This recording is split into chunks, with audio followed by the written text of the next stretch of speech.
Have you ever broken down crying, maybe alone in your room, not making much noise, barely even showing it on the outside, and looked up to find your dog already there, pressing against you, resting their head in your lap, watching your face with an expression that feels almost unbearably gentle?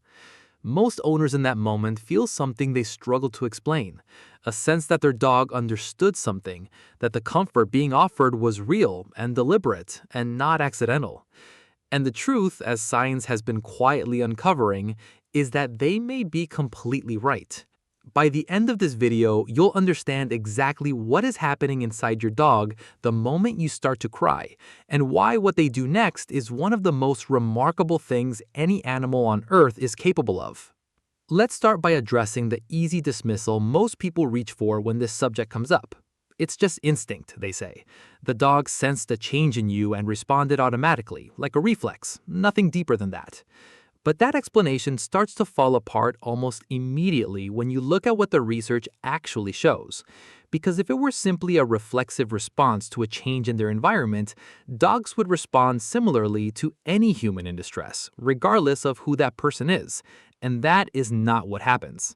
Studies examining how dogs respond to human emotional distress have found that dogs are significantly more likely to approach, make physical contact with, and remain close to a person who is crying compared to a person who is humming or speaking in a calm voice, and that this response is stronger and more consistent with people the dog is bonded to.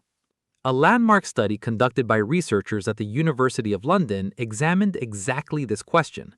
Dogs were observed while their owners and a stranger alternately pretended to cry or hummed quietly.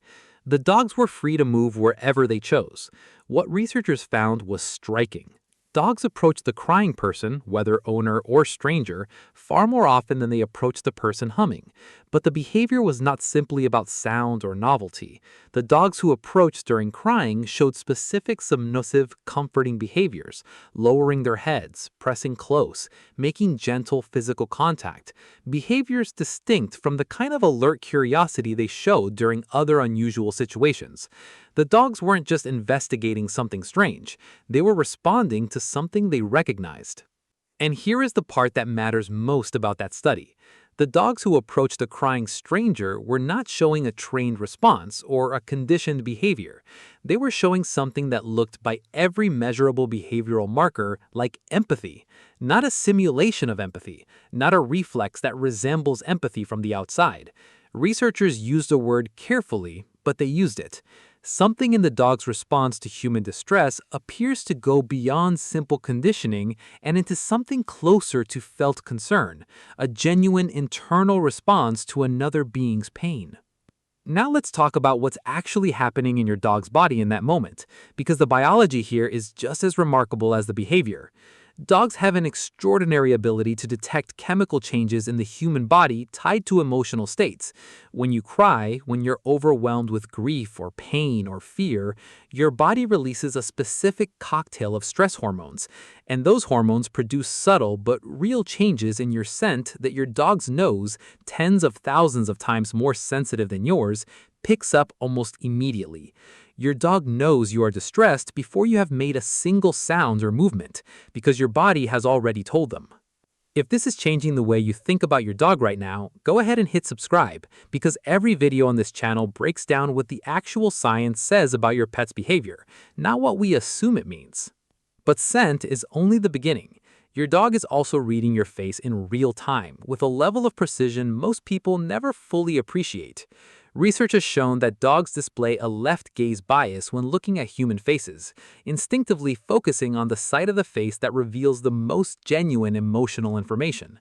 When you cry, the microexpressions that cross your face, the ones you can't control and often don't even know are happening, are being read by your dog with an accuracy built over 15,000 years of paying attention to human emotion.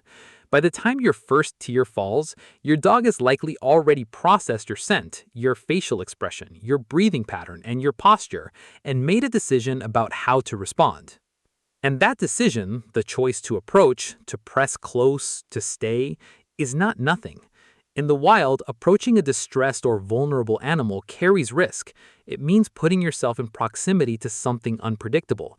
The fact that your dog moves toward you in your most broken moments rather than away is a behavioral choice that reflects something about what you mean to them that goes beyond simple training or habit. They are choosing to be with you precisely when being with you is most uncertain, which in the language of animal behavior is one of the clearest expressions of genuine attachment that exists. There is also something deeply important about what your dog does once they reach you. Studies on touch and physiological regulation have shown that physical contact with a bonded dog during emotional distress lowers cortisol levels in humans, slows heart rate, and reduces the subjective experience of pain. But here is the part most people don't know. The same contact lowers cortisol in the dog as well. Your dog is not simply performing comfort at you from the outside. In the moment they press against you while you cry, both of your nervous systems are being affected. Both of your stress responses are being quietly regulated. You are calming each other in real time, without either of you fully understanding that it's happening. So the next time you find your dog beside you in one of your hardest moments, pressing close, watching your face with that quiet, unblinking attention, understand what is actually happening underneath that simple, gentle gesture. They picked up your distress in your scent before you made a sound. They read the truth of it in your face before you said a word. They made a choice, a deliberate, biologically meaningful choice to move toward you rather than away. And in the quiet space where they press against you and stay, something real is passing between you. Something that lowers the cortisol in both your bodies and settles both of your nervous systems. A bond so old and so specific that 15,000 years of living beside humans built it into them at the level of instinct. Your dog does not comfort you because they were trained to. They do not stay beside you in your hardest moments because they have nowhere else to be. They stay because somewhere in the deepest part of what they are, the part shaped by thousands of generations of living alongside people like you, they cannot do anything else. And if that is not one of the most extraordinary things one species has ever done for another, it's hard to know what is.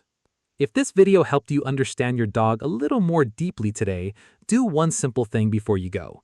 Hit like, leave a comment telling us about a moment your dog comforted you when you needed it most in need, and subscribe so you never miss what we uncover next.